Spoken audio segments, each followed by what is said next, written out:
Graça e paz. Hoje nós vamos continuar com os nossos estudos na Confissão de Fé. Nós estamos aí no capítulo 2, no parágrafo 1º ainda, que nós dividimos em 3 partes. E hoje a gente está dando sequência. Certamente nós teremos mais uma parte ainda. Na parte anterior do capítulo 2, nós falamos de Deus como sendo Espírito puríssimo, invisível, sem corpo, sem membros ou paixões. Então, para a gente recapitular rapidamente o que nós vimos que Deus ele é um Espírito puríssimo. Vimos a associação da pureza com santidade, o fato de Deus ser totalmente separado, ele está a um nível totalmente distante do homem. Esse atributo dele fala da sua transcendência. O fato de ele estar longe. Sabemos que Deus também ele é imanente, ele não está aquém da sua criação, mas ao mesmo tempo em que ele está próximo, ele também é o Deus a quem nós não conseguimos alcançar por sua grandeza, não conseguimos compreender em sua completude. Então Deus é puríssimo, que é Espírito puríssimo. Por ser Espírito, ele é invisível, e invisível não possui o corpo. Nós vimos que, embora hajam textos que expressem aí como se Deus tivesse membros como olhos, ouvidos, face, braço, vimos que isso é uma forma da Escritura tentar nos informar acerca de Deus, que é tão complexo de uma maneira que seja compreensível a nós. Deus se faz compreender através dessa linguagem que simplifica para aquilo que nós temos, aquilo que é tangível, palpável. Então, embora haja essa linguagem, isso é simplesmente para nos explicar acerca de como Deus é, para nos dar assim um referencial de como entendê-lo. Então, ele é Espírito invisível, sem corpo. Vimos que ele também não possui membros, e isso se relaciona com a questão da simplicidade de Deus. Ou seja, Deus não pode ser repartido em várias partes, como vários atributos, né? Como sendo santo, justo, e por aí vai.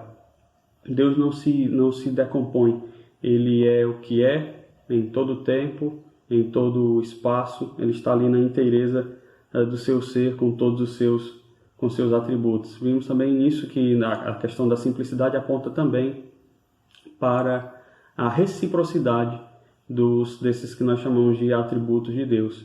E por último vimos que Deus ele não possui paixões, ele não é afetado pelas coisas como nós somos, no sentido de sair do seu ser, do seu estado comum, afetado por algo que venha surpreendê-lo, por exemplo. Então Deus não é sujeito a paixões como o homem é, apesar das Escrituras nos mostrar que Deus se relaciona com a sua criação, essencialmente com nós que somos homens, e mostra como Deus age com relação ao homem, buscando, cuidando, mas isso não muda em nada o fato dele não poder ser afetado ou movido pela sua criação.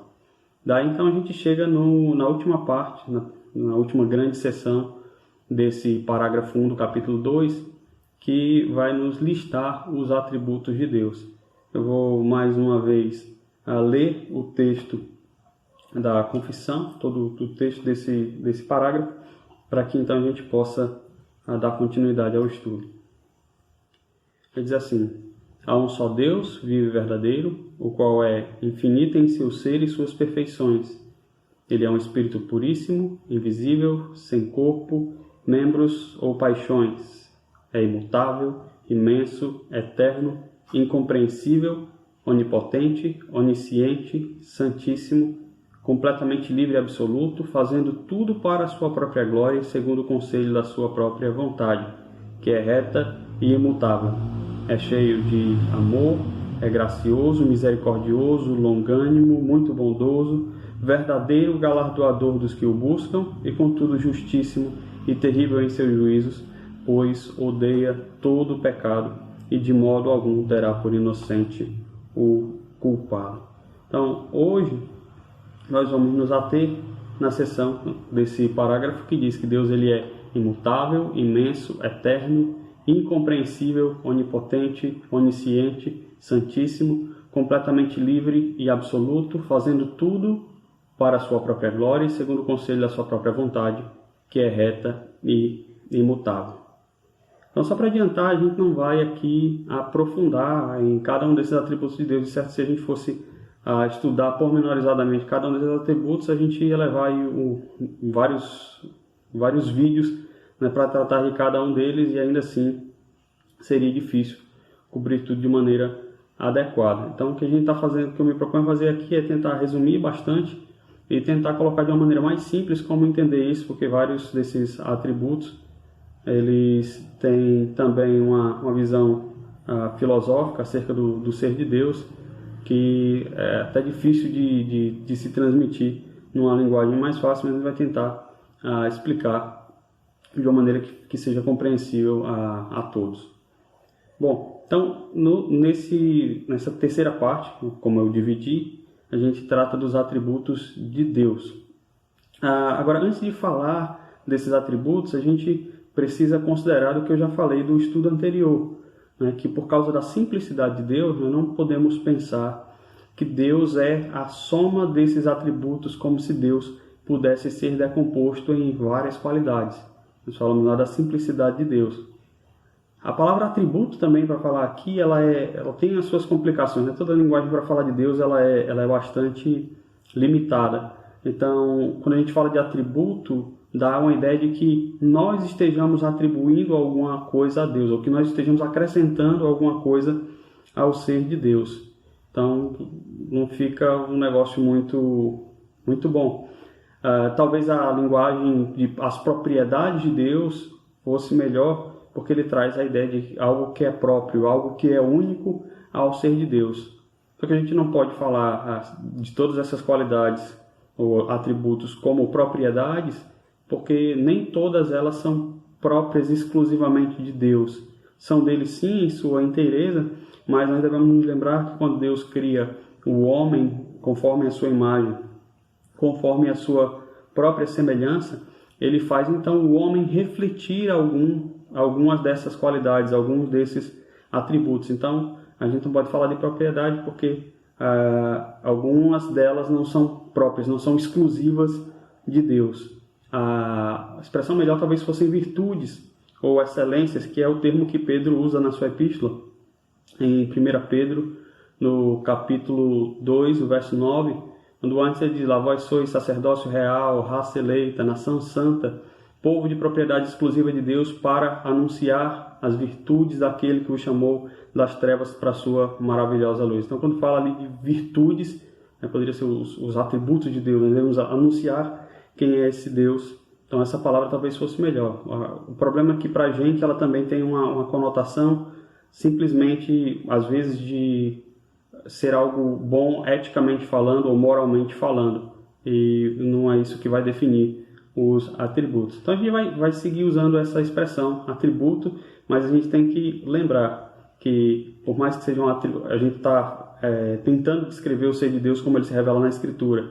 Então a gente não pode fracionar Deus, é a primeira coisa que a gente tem que lembrar. E, em segundo lugar, lembrar que não somos nós que estamos atribuindo coisas a Deus, mas que estamos descrevendo aquilo que o próprio Deus nos revelou na sua santa palavra.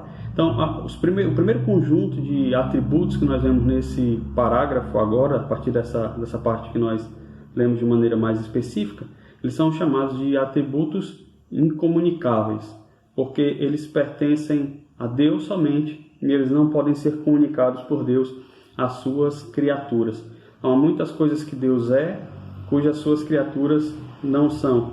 E é justamente por isso, né, por Deus ser tão elevado, tão distinto, por ser puríssimo, né, estar afastado de toda a criação em suas excelências, que Paulo e Barnabé ficaram chocados lá em Atos, no capítulo 14, versos 11 a 15, depois de uma cura efetuada por Paulo. Os moradores da região tentam ali sacrificar animais, pensando que Paulo e Barnabé eram deuses, né? Paulo era Mercúrio, porque era aquele que trazia a palavra, e Barnabé, Júpiter. Então, lembrando da grande distância entre a criatura e o Criador, Paulo lembra eles lá que foi justamente para livrá-los desses conceitos de igualar a Deus, que se assemelham a homens que têm impulsos e paixões, que ele tem pregado o evangelho a eles. Então, esse conjunto de atributos, ele mostra essa distinção que há entre a criatura e o seu Criador.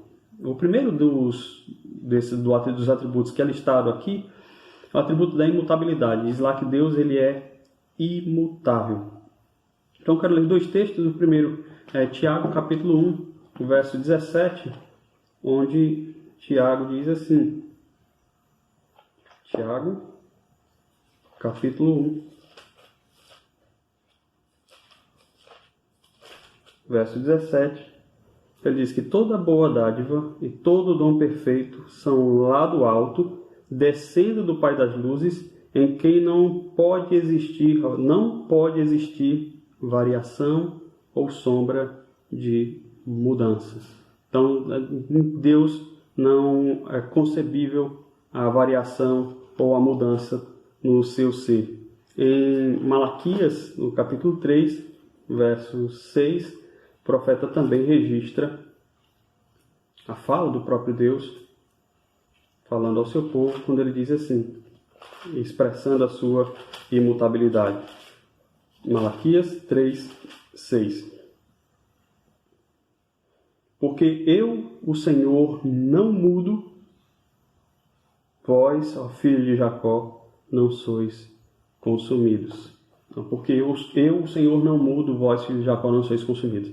Então, o fato de Deus não mudar é o que mantém o povo de Israel seguro ali naquele contexto. Lógico, para cada um desses atributos, há vários textos que poderiam corroborar com a descrição da imutabilidade de Deus, mas por questão de tempo e de espaço também, eu vou tentar me resumir a dois textos por atributo. Então, Deus ele é imutável em seu ser, em suas perfeições, em seus propósitos, em suas promessas. Ele permanece sempre sendo o mesmo. Essa semana, acho que uma semana atrás, tive a experiência aí lendo o livro de Josué e tentando lê-lo de duas sentadas, por assim dizer, né? Uma metade dele um dia, outra metade no outro. Então, quando eu comecei a ler do capítulo 15, a gente vai do capítulo 15 até o capítulo 21, onde está registrada a divisão das terras. A Transjordânia já tinha sido dividida, e então a gente chega no capítulo 15 e começa a divisão da terra propriamente dita. Então você vê a repetição de vários nomes, o nome de cada tribo, de cada descendente, a localização de cada porção da terra, para quem está indo. E aí a gente fica se pensando, né, como eu fiquei matutando, né, porque Deus nos faz, nos registra todas essas coisas, todos esses detalhes, algo que está tão distante da gente e nem parece tão palpável, algo que a gente possa espremer ou tirar para a gente dessa grande porção das Escrituras. Até que no capítulo 21 eu me deparei com os últimos versos, né, lembrando aí o porquê de Deus deixar registrado todas essas coisas. Então ele diz, capítulo 21, dos versos 44 ao 45, o seguinte: que o Senhor lhes deu repouso em redor, segundo tudo quanto jurara aos seus pais. Nenhum de todos os seus inimigos resistiu diante deles. A todos eles o Senhor lhes entregou nas mãos. Nenhuma promessa falhou de todas as boas palavras que o Senhor falara à casa de Israel. Tudo se cumpriu. Isso se manteve dessa forma justamente por conta da imutabilidade de Deus, porque o Senhor não muda, então ele é fiel para cumprir todas as suas promessas. Nós temos no mundo hoje, né, umas teologias que destoam daquilo que nós vemos na Escritura, que desde o princípio é afirmado. Uma delas é o chamado teísmo aberto. E em miúdos, ele mostra como se Deus estivesse... O teísmo aberto fala de um Deus que prefere não conhecer o futuro. Ou seja, então é um Deus que está mudando o seu conhecimento enquanto ele recebe informação das decisões do homem aqui na Terra. E pensar nisso é basicamente destruir completamente a doutrina da imutabilidade de Deus, porque se Deus a cada dia ele tem somado conhecimento a partir daquilo que nós temos feito, ele não é mais hoje aquilo que ele foi ontem, porque a partir do momento em que ele recebe alguma nova informação, a partir do momento em que ele muda em alguma coisa, ele já deixa de ser aquilo que ele era antes. E se Deus mudasse, irmãos, necessariamente Deus seria uma criatura, porque ele passaria a ser algo. E Deus, até filosoficamente falando, Deus é o único ser que tem o poder da autoexistência, o que existe em si mesmo e de si mesmo. Então ele é estável e não pode mudar. As criaturas, sim, elas mudam. Elas são parte do que elas são hoje, mas aquilo que se acrescenta de mudança nela a cada dia. O teólogo sistemático chamado Hermann Bavinck, ele diz assim, ele fala que a própria ideia de Deus implica na imutabilidade, né? Nem aumento e nem diminuição são concebíveis a respeito de Deus, quanto a nenhum aspecto, né? Não é só quanto ao conhecimento, como o caso do teísmo aberto tenta suprimir o conhecimento absoluto de Deus. Ele não pode mudar nem para melhor, Deus não pode mudar nem para melhor nem para pior, porque ele é absoluto, é completo, ele é o verdadeiro ser. Bavinck continua dizendo, tornar-se é um atributo das criaturas, uma forma de mudança no espaço, que vivem numa forma de mudança no espaço e no tempo. Mas Deus, ele é o que é eternamente, transcendendo o espaço e transcendendo o tempo. Então, por isso ele está totalmente exaltado acima de todas as criaturas. Deus descansa de si em si mesmo. É por ele ser esse ser que nunca muda, talvez ele seja, então, descrito por vezes nas Escrituras como uma rocha. A rocha é aquela que é firme, que não se move e que não se abala de forma alguma. Então, quando nós atribuímos a mudança a Deus, seja ela qual for, com respeito à essência de Deus, seja o seu conhecimento, a sua vontade, nós vamos diminuir nós podemos diminuir ou extinguir todos os atributos de Deus, porque isso acaba tirando de Deus a sua natureza divina e acaba também com o fundamento da religião, porque nós não teremos mais nós não teremos mais quem pode nos socorrer e quem pode nos dar conforto. Nós somos confortados e somos socorridos pelo Senhor, porque Ele é o que é e nunca muda. Agora, a imutabilidade também ela não pode ser confundida com uma uniformidade monótona ou uma rigidez completa, porque as Escrituras elas descrevem Deus agindo, elas descrevem Deus se relacionando com as suas criaturas, embora Ele seja imutável em si mesmo. Ele vive conosco, a gente vê o Verbo encarnando, o Verbo que existia eternamente de si, em si mesmo, criou todas as coisas. Então, as coisas que estão ao seu redor mudam e ele se relaciona com essas coisas. Mas, ainda que a gente veja isso, né, e muitas vezes também a própria linguagem da Escritura, antropomórfica, tentando nos explicar coisas de Deus, como o arrependimento, por exemplo, ainda que a gente tenha textos assim, a Escritura também nos proíbe de pressupor que haja qualquer tipo de mudança em Deus, porque Ele é imutável, Ele é quem Ele é.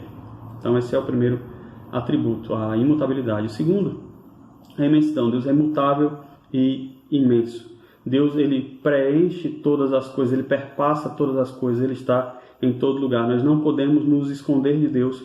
Não há também nenhum lugar no universo em que Deus possa se esconder. Lá no Salmo 139, o salmista pergunta, para onde me ausentarei do teu Espírito? Então, todo o universo testifica de Deus. Não tem como nós nos escondermos dele. Deus preenche o universo de eternidade, de uma extremidade até outra extremidade. Então, há vários textos que apontam isso para a imensidão do ser de Deus. Um deles, em 1 Reis capítulo 8, verso 27, na oração de Salomão, quando ele está dedicando o templo do Senhor. 1 Reis, capítulo 8, verso 27, que diz assim: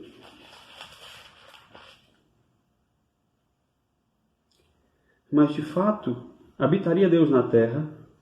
Eis que os céus e até o céu dos céus não te podem conter, quanto menos esta casa que eu edifiquei. No outro texto é do profeta Jeremias, capítulo 23, os versos 23 e 24, onde Jeremias escreve assim: Acaso sou Deus apenas de perto, diz o Senhor, e não também de longe?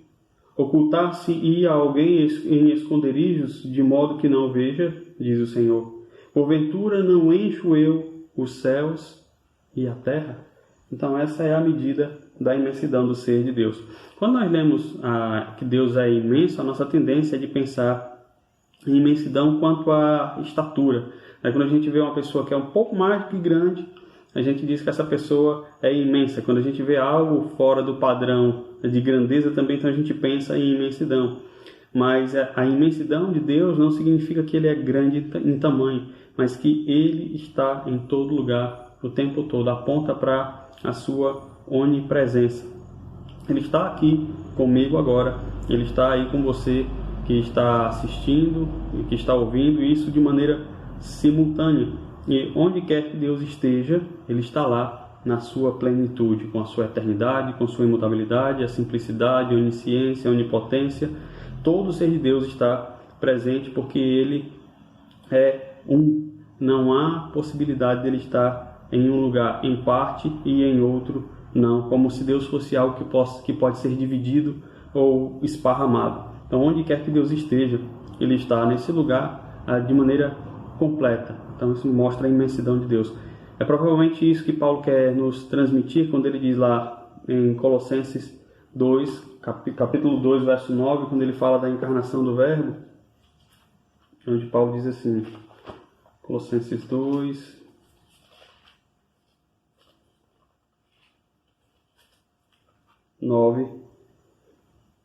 porquanto nele, falando de Cristo, habita corporalmente toda a plenitude da divindade. Então, a divindade habita plenamente no ser de Cristo. O ser de Deus, então, ele não está restrito ali a fronteiras geográficas como o corpo humano de Cristo. Contudo, a palavra encarnada, a segunda pessoa da Trindade, é Deus, totalmente Deus em si e de si mesmo. Então, isso é a imensidão de Deus. Deus é imutável, imenso, em seguida, Ele é eterno. Então, tudo aquilo que se aplica à questão do espaço, Deus está em todos os lugares, aplica-se também ao tempo. Veja no Salmo 90, no verso 2, o que diz o salmista. Salmo 90, verso 2. Antes que os montes nascessem e se formassem a terra e o mundo, de eternidade a eternidade, Tu és Deus. Timóteo também fala lá na sua primeira epístola acerca dessa imensidão temporal de Deus, quando ele atribui o seguinte título ao Senhor Jesus. Ele diz, 1 Timóteo 1, 17. Assim, ao Rei eterno, imortal e invisível, Deus único, honra e glória pelos séculos dos séculos. Amém. Então ele chama de o Rei eterno, ou o Rei dos séculos, o que equivale a dizer que Deus ele é eterno. E a eternidade ela vai em ambas as direções, ela vai tanto para trás, no passado, quanto para frente. Por causa de algumas preocupações filosóficas, alguns defendem que Deus ele é atemporal e o tempo é o corolário para o espaço, e que sem o tempo não haveria criação física. Então, isso é um ponto de especulação interessante. Mas esse Deus que foi revelado a nós, ele foi revelado a nós em termos temporais. Ele se mostra para a gente no tempo e no espaço. Ele se comunica com a gente com a linguagem que existe dentro do tempo e do espaço. Contudo, ele é maior que o tempo. Ele é maior que o espaço. Nós podemos dizer que não houve nenhum tempo em que Deus não existiu. Algumas pessoas vão defender que toda causa tem um efeito. Então, Deus deve ter sido causado também. Algo deve ser anterior a Deus para que Deus exista. Isso é uma falácia lógica. Elas perguntam o que existia antes de Deus. mas Deus ele é eterno. Deus não é um efeito para que ele precise ter uma causa primária. Então não houve tempo em que Deus não existisse. Irmãos, não tem nada que diferencie mais Deus tão dramaticamente das suas criaturas do que a eternidade. Porque nós, como criaturas, por definição, somos dependentes. A nossa vida é derivada de Deus. Falta para a gente o poder de ser. Ou seja, nós não existimos de nós mesmos. Paulo diz lá em Atos, no capítulo 17, que é em Deus que nós nos movemos, vivemos e existimos. Então nós somos totalmente dependentes do ser de Deus. Nós não temos existência em nós mesmos. Deus não precisa de nada para existir. Ele existe desde toda a eternidade. E nós somos totalmente dependentes desse que tem o poder de ser. Então, quando a gente para e pensa um pouco nisso, a gente nós devíamos nos dobrar a Deus em adoração e louvor, porque nós fomos criados por aquele que tem o poder de ser em si mesmo eternamente. Imagine a grandeza de Deus aí. Pense, irmãos, em que tudo aquilo que a gente coloca nas nossas mãos, aquilo que nós moldamos, aquilo que nós fazemos, aquilo que nós dizemos que nós criamos, né? Você que faz trabalhos manuais, ou quando você trabalha com computação, desenvolve softwares, tudo aquilo que você cria é finito, vai se acabar. Nós também um dia vamos passar, mas Deus continuará nessa existência, nessa vida, nessa terra, nós vamos passar. Mas Deus continuará eternamente sendo Deus como Ele é. Se a gente parar para pensar, a nossa vida ela tem 2 pontos bem definidos, né? o do início, o nascimento e o fim. A nossa existência aqui na Terra ela se limita àquelas 2 datas que são postas na lápide quando nós vamos ao túmulo, né? O dia do nascimento e o dia da morte. Mas Deus ele perpassa tudo isso, perpassa o tempo, perpassa o espaço, como também perpassa o tempo, sendo Ele Deus eterno. Então Deus é imutável, imenso e eterno. Ele continua, a confissão continua dizendo que Deus é incompreensível. Isso aí parece para a gente contraditório, né? Se Deus é incompreensível, o que a gente está fazendo aqui, tentando estudar o ser de Deus? Veja o que diz lá no Salmo 145, no verso 3. Salmo 145, 3.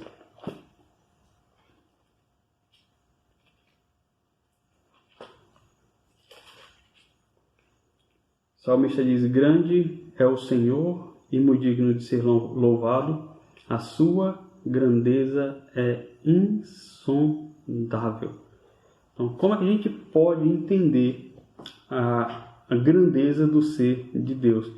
Quando a gente está dizendo que Deus ele é incompreensível, a gente não quer dizer que Deus é obscuro ou que nós não podemos conhecer nada que seja significativo acerca de Deus.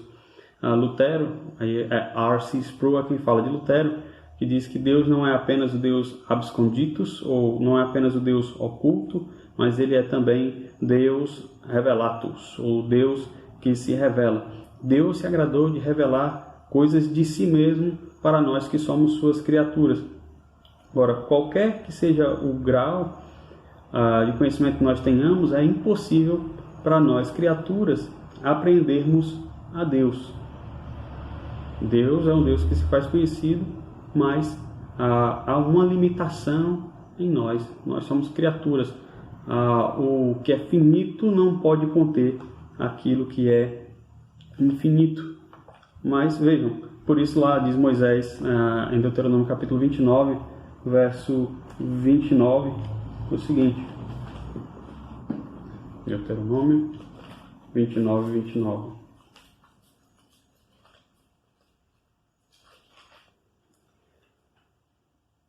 As coisas encobertas pertencem ao Senhor nosso Deus, porém as reveladas pertencem a nós e a nossos filhos para sempre, para que cumpramos todas as palavras desta lei. Então Deus ele se revelou, ele quis que o seu povo o conhecesse de alguma forma. E então aquilo que ele revelou está aí para as nossas mãos, foi entregue às nossas mãos para que nós possamos conhecer. As demais coisas pertencem ao próprio Deus.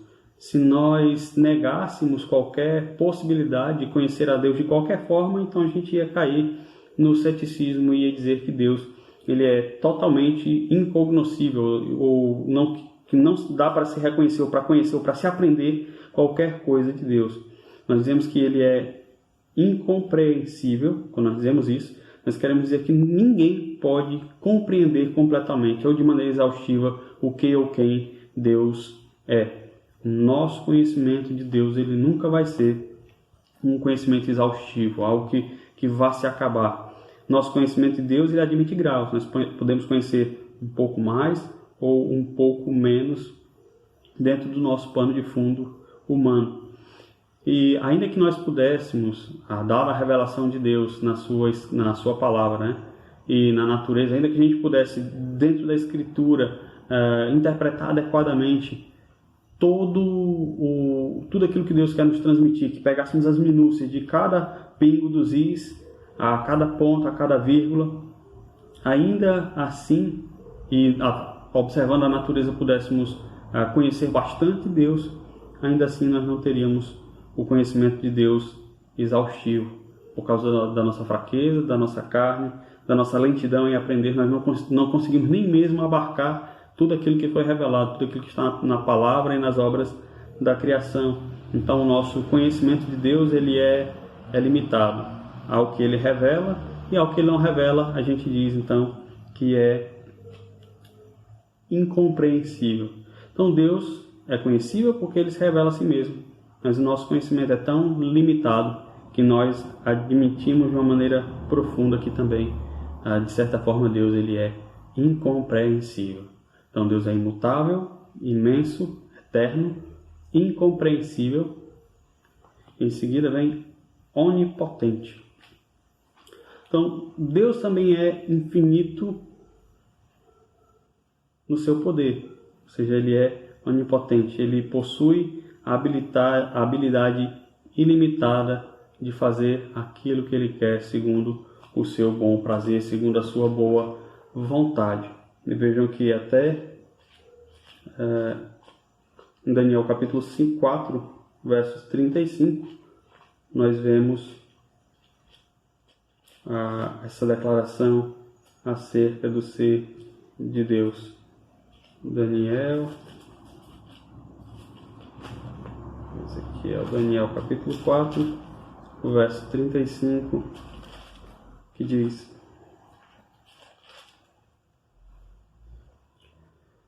todos os moradores da terra são por ele reputados em nada, e segundo a sua vontade, ele opera com o exército do céu e moradores da terra. Não há quem lhe possa deter a mão, nem lhe dizer que faz. Deus é todo poderoso, não há nada que possa detê-lo quando ele se resolve em agir. Jó também, no seu livro, no capítulo 42, verso 2, ele olha para Deus e diz: eu bem sei que tudo podes, e nenhum dos teus planos pode ser frustrado. Além disso, a gente vê de Gênesis a Apocalipse Deus sendo exibido como esse Deus todo-poderoso. Em Gênesis capítulo 17, verso 1, diz assim: quando atingiu Abraão a idade de 99 anos, apareceu-lhe o Senhor e lhe disse: eu sou o Deus todo-poderoso, anda na minha presença e ser perfeito. Então Deus já em Gênesis se revela como Deus todo-poderoso, e em Apocalipse, no capítulo 4, verso 8, nós vemos as seguintes declarações: 4 seres viventes, tendo cada um deles respectivamente 6 asas, estão cheios de olhos ao redor e por dentro, não têm descanso nem de dia nem de noite, proclamando: Santo, Santo, Santo é o Senhor Deus, o Todo-Poderoso, aquele que era, que é e que há de vir. Então Deus é esse Deus que tem poder para fazer todas as coisas quanto lhe apraz. Em Efésios 1, capítulo 1, verso 11, diz lá que Deus faz todas as coisas conforme o conselho da sua vontade. Ele tem poder para fazer isso. Então a onipotência significa na prática o poder de fazer todas as coisas de acordo com as suas perfeições, ou de acordo com a sua própria natureza. Isso não quer dizer que Deus pode literalmente fazer todas as coisas. E aí a gente até se assusta quando escuta isso, né, que Deus não pode fazer todas as coisas. Mas é porque Deus ele não pode negar a si mesmo. Ele não pode deixar de ser quem ele é. Sendo assim, Deus não pode pecar, Deus não pode mentir, Deus não pode mudar a sua natureza ou negar as exigências do seu caráter santo.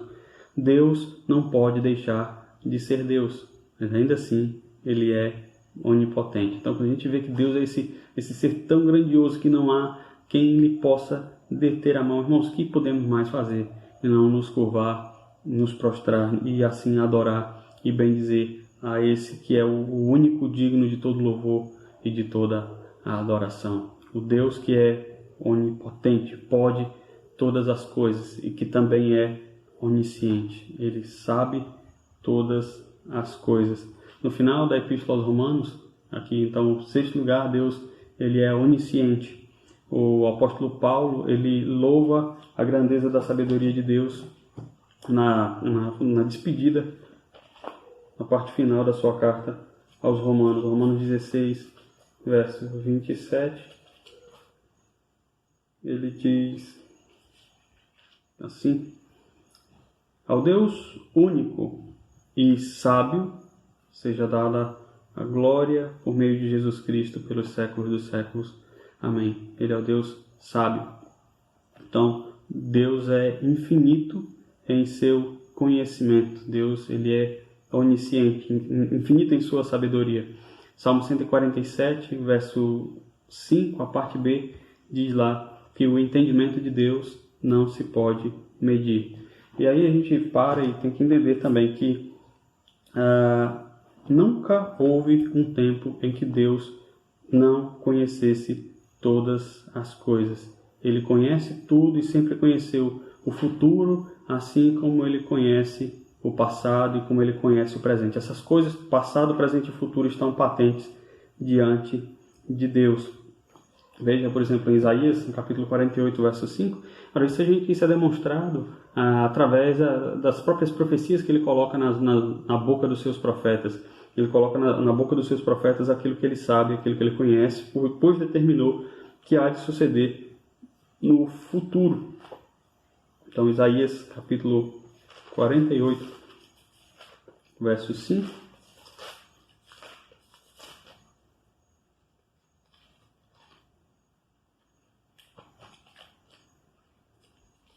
Diz assim: por isso tu anunciei desde aquele tempo, e tu dei a conhecer antes que acontecesse, para que não dissesses, o meu ídolo fez essas coisas, ou a minha imagem de escultura e a fundição as ordenaram. Então, antes de acontecer, Deus já anuncia aquilo que está no futuro, para não dar a glória desse conhecimento às imagens de escultura.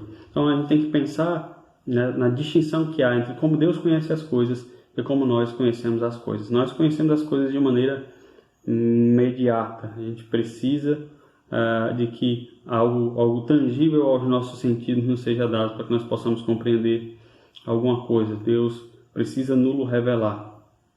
Então, nós precisamos de mediação. Deus conhece as coisas sem mediação alguma. Deus não conhece nada através de sentidos. O conhecimento de Deus é diferente do nosso. Nós conhecemos as coisas de maneira sucessiva, uma coisa após a outra. Vamos somando informações e vamos conhecendo. Mas Deus conhece tudo de uma vez só. Todas as coisas, todos os lugares, em todo o tempo, em todas as formas, em cada um dos seus atributos, Deus conhece tudo ao mesmo tempo. Nós conhecemos as coisas em parte, mas o conhecimento de Deus ele é exaustivo e completo. Essa aí talvez seja a melhor forma de resumir aí a onisciência de Deus. Ele tem um completamente exaustivo, ou seja, vai a fundo até a última minúcia de cada coisa que ele trouxe à existência.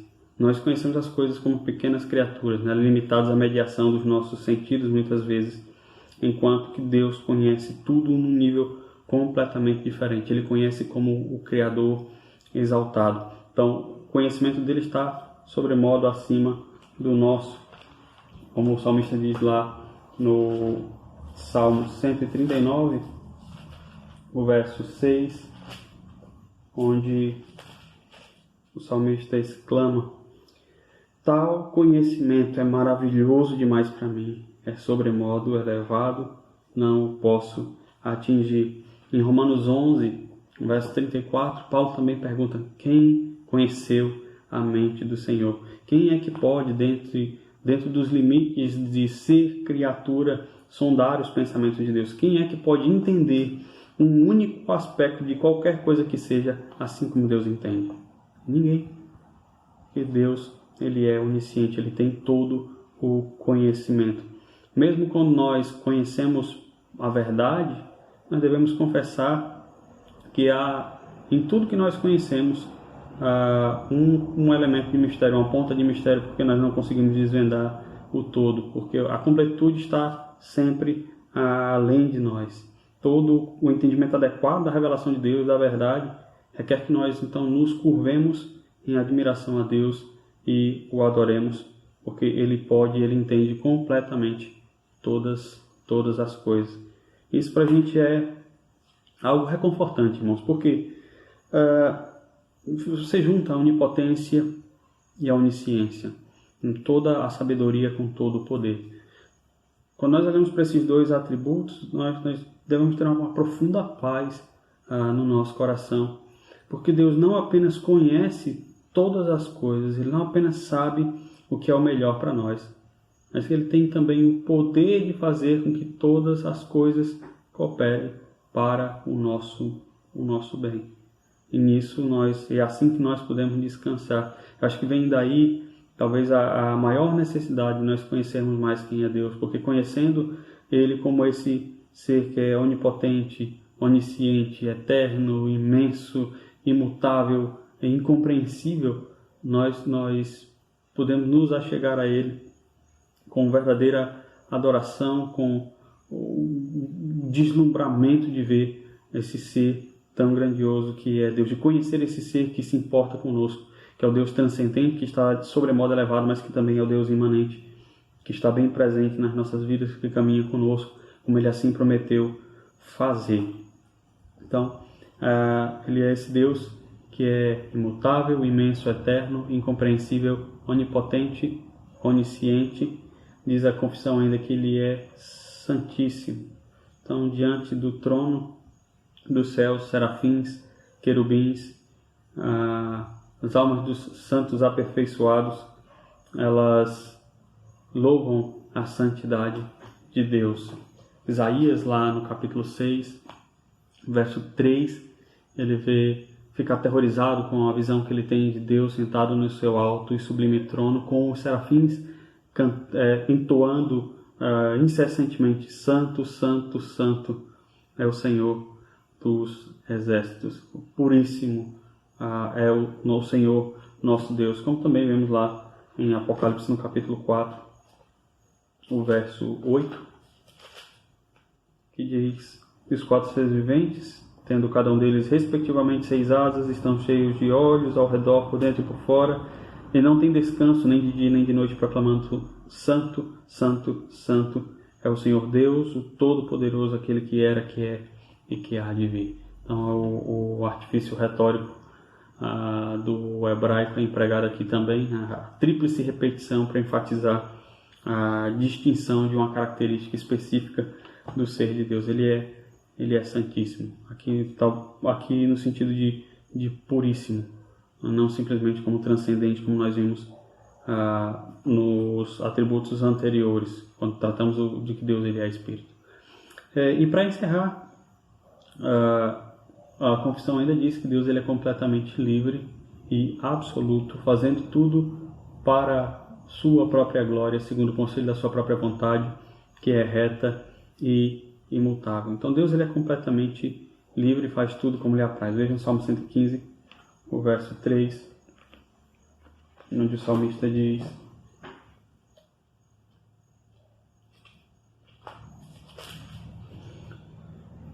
do nascimento do sol até o ocaso, Louvado seja o nome do Senhor. Eu li Salmo 113, Salmo 115. Salmo 115, 3 diz: no céu está o nosso Deus e tudo faz como lhe agrada. Então é tudo conforme o conselho da sua vontade. Ele é livre para agir como ele quer, porque ele é absoluto.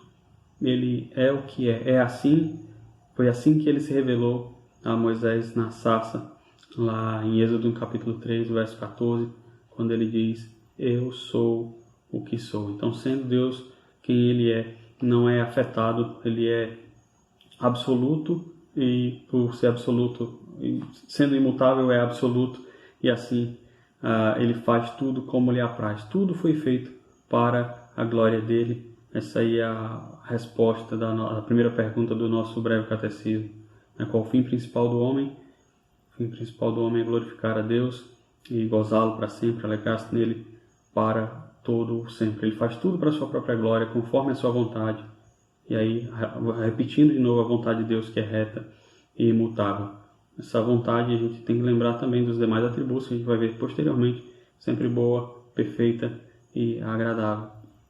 Então, que nós possamos nos alegrar em conhecer esse Deus puríssimo, Deus que não muda, Deus que conhece todas as coisas, sabe todas as coisas e está em todos os lugares, que se mantém fiel à sua própria palavra, porque de modo algum pode negá-la ou negar-se a si mesmo. Que possamos assim exaltar, engrandecer e bendizer mais e mais o nome do nosso Deus e nos alegrarmos em conhecer cada dia um pouco mais e um pouco mais do nosso Senhor, nosso Redentor.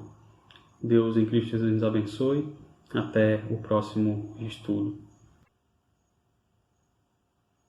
Então, se você quiser continuar aprendendo, ou se quiser pegar o início dos estudos, se você não assistiu, basta você ir na playlist do canal. Eu vou deixar o link por aqui, vai aparecer um botãozinho na tela. Você clica lá e aparece os demais estudos aqui na Confissão de Fé para que você possa acompanhar se você perdeu algum. Que Deus em Cristo te abençoe. Amém.